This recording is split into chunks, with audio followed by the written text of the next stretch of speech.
Ang alamat ng rosas.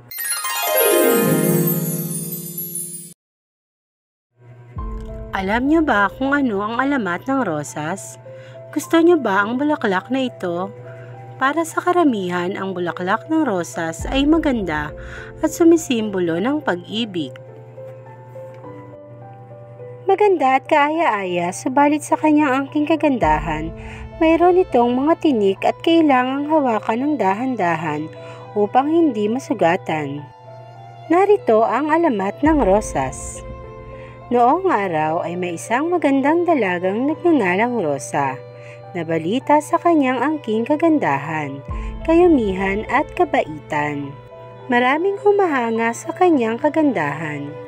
Ngunit ni isa sa mga ito ay hindi niya magustuhan at hindi niya mapusuan dahil ang gusto ni Rosa ay ang maglingkod sa Panginoon at ang pagtulong sa mga nangangailangan.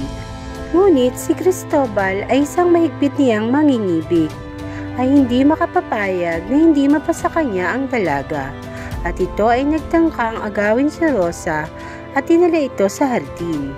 Ngunit nanalangin si Rosa sa Panginoon at noon din siya ay naging bangkay. Sa takot ni Cristobal ay ibinaon niya ang dalaga sa bakuran nito at saka siya lumayo sa pook na iyon, upang hindi na magbalik magpakailanman. Mula noon ay hindi na nakita ng mga taga roon si Rosa. Sa halip, sa bakuran na ito ay may isang halamang tumubo na may bulaklak.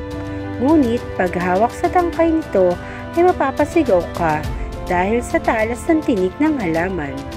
Dahil niloob ng Diyos na gawing bulaklak si Rosa, na ang tangkay ay may mga tinik na tagapangalaga nito upang di pagnasahang putulin lamang ng sinuman.